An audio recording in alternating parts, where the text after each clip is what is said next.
Stephen Hawking, agujeros negros y pequeños universos. Parte 3. Mi experiencia con la ELA. A menudo me preguntaban, ¿qué siente al padecer esclerosis lateral amiotrófica? La respuesta no es gran cosa. Trato de llevar una vida lo más normal posible y de no pensar en mi condición o lamentar las cosas que me impide hacer, que no son demasiadas. Fue un choque terrible saber que padecía esa enfermedad. De niño nunca había sobresalido por mi coordinación física. No destacaba con la pelota, y tal vez por eso no me interesaron mucho los deportes o las actividades físicas, pero las cosas parecieron cambiar cuando llegué a Oxford. Empecé a remar y también me entrené como timonel.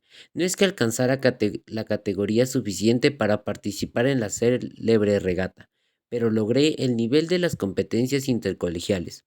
Durante mi tercer año en Oxford, advertí una progresiva torpeza y me caía una o dos veces sin razón aparente. Al año siguiente, cuando ya estaba en Cambridge, mi madre se dio cuenta y me llevó al médico de cabecera.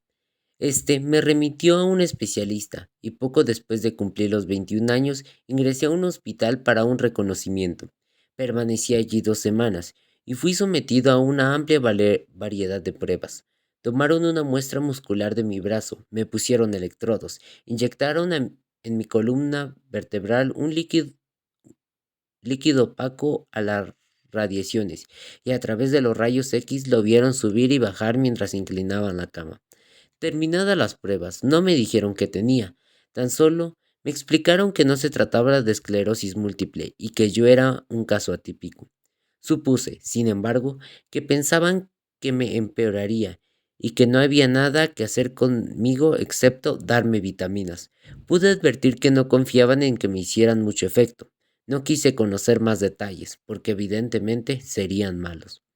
Saber que padecía una enfermedad incurable que probablemente me mataría en unos pocos años fue un gran choque emocional. ¿Cómo podía sucederme una cosa semejante? ¿Por qué iba a quedar eliminado de este modo? Mientras me hallaba en el hospital, vi morir de leucemia en una cama próxima a la mía a un chico al que conocía vagamente. No fue un espectáculo agradable. Estaba claro que había personas en peor estado. Al menos mi condición no me hacía sentirme mal. Siempre que me inclino a experimentar lástima de mí mismo, recuerdo a aquel chico. Quedaba el cabo suelto de ignorar lo que iba a ser de mí o la rapidez con la que progresaría la enfermedad. Los médicos me dijeron que regresara a Cambridge, a proseguir las investigaciones que acababa de iniciar sobre relatividad general y cosmología. Pero no estaba haciendo grandes progresos porque no poseía una gran base matemática y en cualquier caso quizá no viviría lo suficiente para concluir el doctorado. Me sentía en cierto modo un personaje de tragedia. Empecé a oír música de Wagner. Son exageradas las noticias periodísticas de que bebía en exceso. Lo malo fue, cuando apareció ese dato en un artículo, todos los demás lo repitieron porque sonaba bien. Ha de ser cierto lo que se publica muchas veces. Por entonces, empecé a tener sueños bastante desagradables. Antes de que me diagnosticara mi enfermedad, me sentía muy aburrido con la vida. No parecía existir nada que valiera la pena. Aunque poco después de salir del hospital, soñé que iba a ser ejecutado, y de repente comprendí que eran muchas las cosas valiosas que podía hacer si fuese indultado. En otro sueño, varias veces repetido, sacrificaba mi vida por salvar a otros. Al fin y al cabo, si de todas maneras iba a morir, podía hacer bien a alguien. Pero la muerte no sobrevino. Y aunque sobre mi futuro se cernía una nube, descubrí, sorprendido, que disfrutaba de la vida más que antes. Comencé a progresar en mis investigaciones. Me comprometí, contraje matrimonio y obtuve una beca de investigación en el Caius College de Cambridge. La beca del Caius resolvió mi problema inmediato de empleo.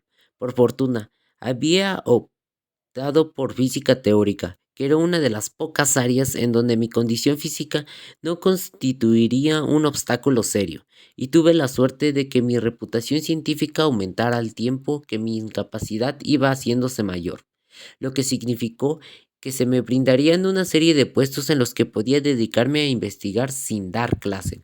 Tuvimos también suerte con la vivienda. Cuando nos casamos, Jane estudiaba en el Westfield College de Londres, al que tenía que acudir durante la semana. Eso suponía la necesidad de hallar un sitio en donde yo pudiera arreglarme solo y que fuese céntrico, porque no era capaz de andar mucho. Pregunté en el colegio si podía ayudarme, pero el tesorero me dijo que la política de la institución vedaba la ayuda a los becarios en asuntos de vivienda. Solicitamos entonces alquilar un departamento en unos edificios en construcción en la zona comercial. Años más tarde supe que era en realidad del colegio. Cuando regresamos a Cambridge, tras nuestro verano en América, no estaba termi- no estaban terminados todavía. Como gran concesión, el tesorero nos ofreció una habitación en una residencia para graduados, diciéndonos, normalmente cobramos 12 chelines y 6 peniques diarios por esa habitación, pero como ustedes son dos, les cobraremos 25 chelines. Solo estuvimos allí 3 noches. Luego encontramos una casita a menos de 100 metros de mi departamento de la universidad. Pertenecía a otro colegio que le había alquilado a uno de sus becarios, que se había trasladado a los suburbios y nos lo subarrendó por los 3 meses que quedaba de alquiler. Durante ese tiempo hallamos otra casa vacía en la misma calle. Un vecino llamó a la propietaria, que vivía en Dorset, y le dijo qué le parecía un escándalo que la casa estuviese desocupada cuando había jóvenes que necesitaban vivienda, así que nos las alquiló. Después de vivir allí durante varios años, quisimos comprarla y solicitamos en mi colegio una hipoteca.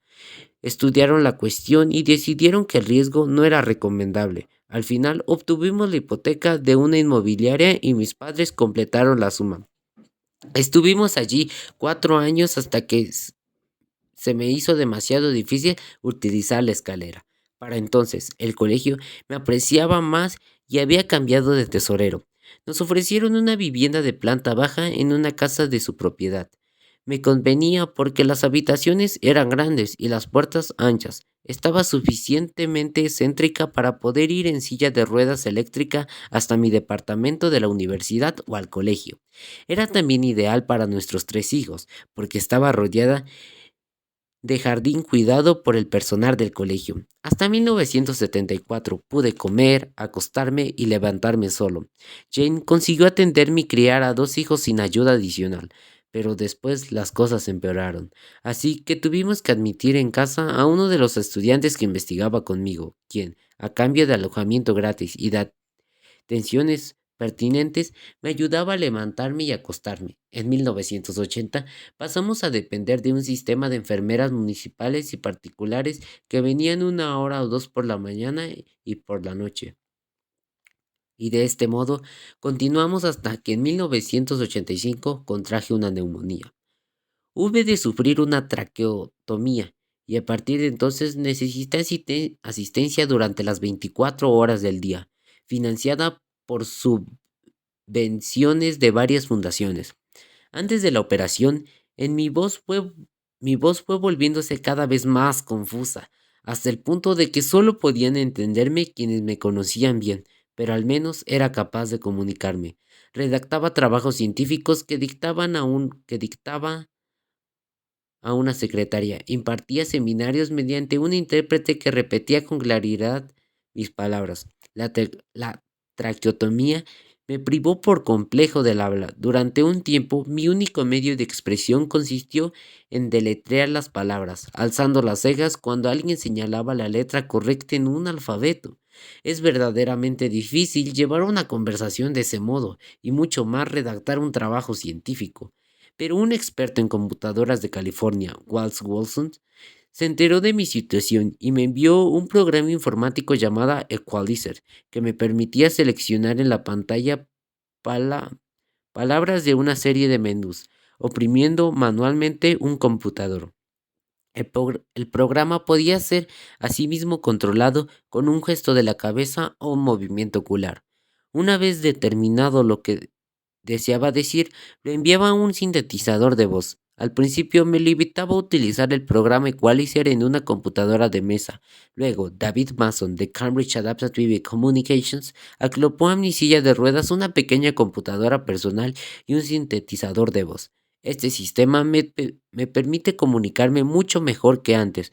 Consigo elaborar hasta 15 palabras por minuto y puedo expresar lo que he escrito guardado en disco. Luego lo imprimo o lo llamo y me comunico frase por frase. Mediante este sistema he escrito 2 libros y diversos trabajos científicos. Asimismo, he pronunciado cierto número de conferencias científicas y de divulgación que fueron bien captadas, en gran parte gracias a la calidad del sintetizador de voz fabricada por SpeechPlus. La propia voz es muy importante. Si resulta ininteligible, es probable que la gente te trate como si fueras un deficiente mental. Este sintetizador es con mucho el mejor que he oído porque varía la entonación y no habla como un robot. El único inconveniente es que me da un acento norteamericano, pero ya me siento identificado con esa voz. No querría cambiarla aunque me ofreciesen una con un acento británico, porque me parecía haberme convertido en una persona diferente.